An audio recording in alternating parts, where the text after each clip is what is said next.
함께 신앙 고백합니다.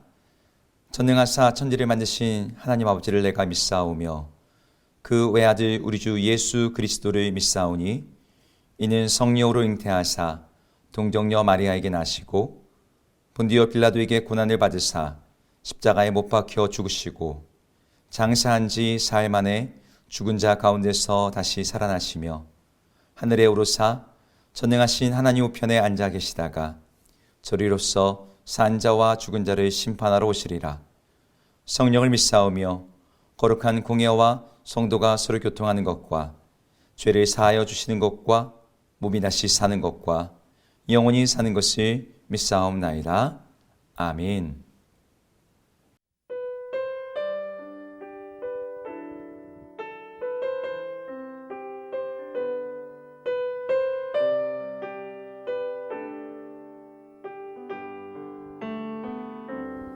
그의 피 안에 살면 갈 길 인도하시리. 주의 눈 내 일생을 지키시리. 늘 지키시리.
제4장. 그러므로 주 안에서 갇힌 내가 너희를 구원하노니 너희가 부르심을 받은 일에 합당하게 행하여 모든 겸손과 온유로 하고 오래 참음으로 사랑 가운데서 서로 용납하고 평안에 매는 줄로 성령이 하나 되게 하신 것을 힘써 지키라. 몸이 하나요 성령도 한 분이시니 이와 같이 너희가 부르심의 한 소망 안에서 부르심을 받았느니라. 주도 한 분이시요 믿음도 하나요 세례도 하나요 하나님도 한 분이시니 곧 만유의 아버지시라. 만유 위에 계시고 만유를 통일하시고 만유 가운데 계시도다. 우리 각 사람에게 그리스도의 선물의 분량대로 은혜를 주셨나니 그러므로 이르기를 그가 위로 올라가실 때 사로잡혔던 자들을 사로잡으시고 사람들에게 선물을 주셨다 하였도다.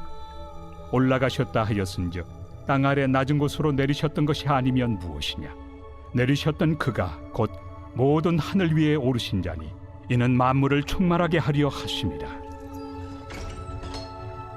그가 어떤 사람은 사도로 어떤 사람은 선지자로 어떤 사람은 복음 전하는 자로 어떤 사람은 목사와 교사로 삼으셨으니 이는 성도를 온전하게 하여 봉사의 일을 하게 하며 그리스도의 몸을 세우려 하심이라. 우리가 다 하나님의 아들을 믿는 것과 아는 일에 하나가 되어 온전한 사람을 이루어 그리스도의 장성한 분량이 충만한 데까지 이르리니 이는 우리가 이제부터 어린아이가 되지 아니하여 사람의 속임수와 간산 유혹에 빠져 온갖 교훈의 풍조에 밀려 요동하지 않게 하려 함이라. 오직 사랑 안에서 참된 것을 하여 범사에 그에게까지 잘할지라. 그는 머리니 곧 그리스도라. 그에게 온 몸이 각 마디를 통하여 도움을 받음으로 연결되고 결합되어 각 지체 분량대로 역사하여 그 몸을 자라게 하며 사랑 안에서 스스로 세우느니라. 안녕하세요. 오늘도 말씀과 함께 하루를 시작하시는 여러분들을 주의 이름으로 축복합니다. 우리는 계속해서 지금 에베소서의 말씀을 함께 묵상하고 있습니다.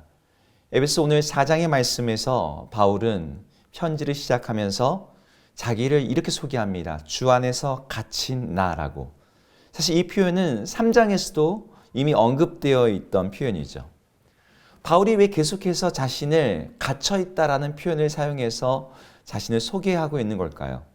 이것은 에베소 교회 성도들에게 자신의 어려운 처지를 주지시키고 드러내서 그를 통해서 어떤 동정심이라든지 측은함 같은 감정을 불러일으키기 위해서일까요? 그렇지 않습니다. 사도 바울은 이미 3장에서 언급했듯이 자신이 로마의 감옥에 투옥된 것에 대해서 그것이 어떤 나쁜 일이나 범죄에 연루되었거나 혹은 억울한 누명을 썼기 때문이 아니라 그리스도 예수의 일로 이방인을 위하여 갇힌 것이라고 이미 선언한 바가 있습니다. 이방인들에게 예수 그리스도로 말미암아 주어진 그 위대한 소식, 하나님의 구원의 복음을 전하기 위해서 감옥에 갇힌 바울은 바로 그 일을 위해서 내가 갇혔다라는 것을 반복적으로 말함을 통해서 하나님의 부르심에 응답하는 삶은 어떤 삶인지를 에베소 교인들에게 말하고 드러내고 있는 것이죠. 그러면서 에베소 교인들에게 오늘 4장 1절에서도 말합니다.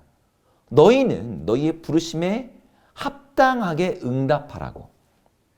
이방인에게 복음을 전하기 위해 그 일에 부르심을 받은 자신의 그 사명에 응답하기 위해 사도 바울은 감옥에 갇히는 것을 마다하지 않았던 것을 에베소 성도들은 이미 보았습니다. 에베소 교회 역시 그들이 각각 하나님께 받은 그 부르심에 응답하기 위해서 어떠한 각오와 결단과 헌신으로 하나님 앞에 나 자신을 드려야 되는지를 사도 바울의 모습을 통해서 그들은 배워야 했던 것이죠. 그런데 바울은 이 부르심에 합당한 행동에 대해서 구체적으로 에베소 교인들에게 제안을 하면서 뭔가 대단한 헌신, 바울이 감옥에 갇혔던 것처럼 뭐 그들에게도 그러한 요구를 할 것처럼 보이는데 그런 일과는 거리가 있어 보이는 굉장히 평범한 이야기를 그들에게 요구하고 있습니다. 그것은 두 가지인데 하나는 서로를 용납하라고 하는 것이고 또 하나는 하나됨을 힘써 지키라고 하는 명령입니다. 서로 용납하라는 말을 할 때는 거기에 겸손, 온유, 오래 참음 가운데서 사랑 가운데 서로 용납하라라는 이런 꾸민말이 붙어 있고 하나됨을 힘써 지키라는 말 앞에는 평안에 매는 줄로 성령이 하나 되게 하신 것을 힘써 지키라라고 하는 이 수식어가 앞부분에 있습니다. 이 두 가지를 종합해 보면은 사도 바울이 하나님의 부르심에 합당하게 행하는 일, 에베소 교인들에게 하나님이 너희를 구원하신 그 일에 응답하기 위해서 너희가 해야 되는 일이 있는데 그것은 무엇이냐? 주님의 몸된 교회로서의 온전한 공동체를 이루라고 하는 명령인 것입니다. 서로 용납하는 공동체, 서로 참아주고 온유하게 사랑하는 공동체, 그리고 서로 하나됨을 힘써 지킴으로 말미암아 서로 온전한 하나됨 가운데 그렇게 사랑하고 연합된 공동체, 이것이 바로 하나님께서 이방인들을 부르신 그 부르심에 응답하는 삶이라는 것이죠. 우리는 우리를 향한 하나님의 부르심, 우리를 하나님 나라의 백성 삼으시고 하나님의 자녀 삼으시고 하나님의 기업의 상속자로 삼으신 이 부르심 앞에 응답하기 위해서 바로 이 용납하는 삶, 이 하나됨을 힘써 지키는 삶을 살아야 됩니다. 우리 하나님께서 성부, 성자, 성령 삼위일체 하나님이시고 하나로 온전히 사랑하시는 분이시듯이 우리도 그분의 속성과 성품을 닮아서 우리도 바로 그러한 존재로서 살아가야 된다는 것이죠. 이것은 어떤 특정한 행위나 특정한 어떤 미션을 수행하는 그런 방식으로서의 부르심이 아니라 우리가 새로운 존재가 된 그 부르심, 존재의 부르심에 응답하는 삶인 것입니다. 한국 교회의 모습을 우리가 볼 때 사실 굉장히 부끄러운 모습이 바로 이 부분에서 더욱더 선명하게 드러납니다. 분열과 나눔이 한국 교회 가운데 만연해 있어요. 교단과 교파를 초월해서 많은 한국 교회가 분파주의 혹은 개교회주의에 빠져 있습니다. 장로교회는 이미 수십 개의 교단으로 나누어져 있죠. 최근에 들어서 여러 연합 운동들이 이루어지는 굉장히 긍정적인 면이 있지만 그럼에도 불구하고 교회 안에 다툼과 분쟁의 소식들이 정말 세상의 뉴스를 통해서 끊이지 않고 들리고 있습니다. 오늘 사도 바울이 에베소 교회에게 전했던 이 권면을 우리는 진지하게 받아들여야 돼요. 하나님께서 이방인에 불과했던 그 이방인이 누구예요? 바로 우리들이지 않습니까? 아시아의 조그만 작은 반도에 있던 조선 사람들에게 복음을 전하시고 그들을 하나님의 나라의 백성으로 삼으신 것은 누가 옳고 그르고 이렇게 따지면서 서로 나누고 분열하고 스스로 높아지려고 하고 분쟁하기 위해서가 아니라 서로 용납하고 서로 힘써 하나됨을 지키라고 그들을 부르셨다는 거예요. 우리는 이것을 바로 우리 교회 안에서 먼저 실천해야 돼요. 우리 교회 안에서도 나와 생각이 다른 사람들이 같은 목장 안에, 같은 공동체 안에, 같은 부서와 봉사팀 안에 있을 수 있습니다. 나와 생각이 다르고 성격이 다르고 말하는 것이 다르고 어떤 사람들은 내가 참기 힘든 성격과 태도와 매너를 가진 사람들도 있을 수 있어요. 누가 봐도 그 사람이 분쟁과 다툼의 원인이 되는 그런 트러블 메이커가 우리 교회 안에, 우리 공동체 안에 내 바로 옆에 있을 수 있는 것이죠. 그때 바로 우리는 이 부르심을 기억해야 됩니다. 이런 상황에서 서로 용납하라고, 겸손과 온유와 오래 참음으로 사랑하라고, 성령께서 너희를 하나 되게 하신 것을 힘써 지키라고 하나님이 우리를 부르셨다는 거예요. 우리가 그렇게 주의 교회로서 각 지체의 분량대로 서로 역사하여서 서로를 정말 감싸고 그렇게 힘써 하나된 교회를 지켜나갈 때 우리는 서로 연결되고 결합되어서 그리스도 안에서 자라나게 됩니다. 바로 그렇게 세워진 교회를 통해서 우리는 하나님 앞에서 판단받게 될 거예요. 착하고 충성된 종아, 네가 나의 부르심에 합당하게 응답하여서 주의 몸된 교회 안에서 이렇게 서로를 세워가며 나의 성품과 나의 백성됨과 나의 교회의 일원임을 네가 드러내었구나. 착하고 충성된 종아, 네가 나의 잔치에, 나의 나라에, 나의 영광에 함께 참여하라. 우리 모든 예수비전교회 성도님들이 바로 주님의 부르심 앞에서 하나됨을 힘써 지키며 서로 용납하는 것을 통해 주님의 마지막 날에 칭찬받는, 주님의 인정하시는 그런 백성 되시기를 주의 이름으로 축복합니다. 기도하겠습니다. 하나님, 오늘 사도 바울은 주님의 부르심에 합당하게 행하여 거기에 응답하는 삶을 에베소 교회 성도들에게 요청하고 있습니다. 그것은 서로 용납하며 서로 하나됨을 힘써 지키는 삶입니다. 바로 그것을 통해서 우리들이 서로 연결되어 그리스도 안에서 자라나고 세워짐을 사도 바울이 그들에게 말합니다. 하나님, 우리들 역시 그렇지 않습니까? 오직 그리스도 안에서 연결되고 서로 용납하고 하나됨을 힘써 지키는 것을 통해서 우리가 다듬어지고 그리스도의 성품 안에서 온전히 자라나고 세워짐을 우리 또한 고백하오니, 하나님, 우리가 교회 안에서 바로 이 명령에 충성되며 순종하게 하여 주시옵소서. 서로 용납할 뿐 아니라 하나님을 힘써 지키는 우리 모든 성도들, 우리 모두가 되게 하여 주옵소서. 예수님 이름으로 기도드립니다. 아멘. 함께 주기도문 하시겠습니다. 하늘에 계신 우리 아버지여, 이름이 거룩히 여김을 받으시오며 나라 임하옵시며 뜻이 하늘에서 이룬 것 같이 땅에서도 이루어지이다. 오늘 우리에게 일용할 양식을 주옵시고 우리가 우리에게 죄 지은 자를 사하여 준 것 같이 우리 죄를 사하여 주옵시고 우리를 시험에 들게 하지 마옵시고 다만 악에서 구하옵소서. 대개 나라와 권세와 영광이 아버지께 영원히 있사옵나이다. 아멘.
주옵소서.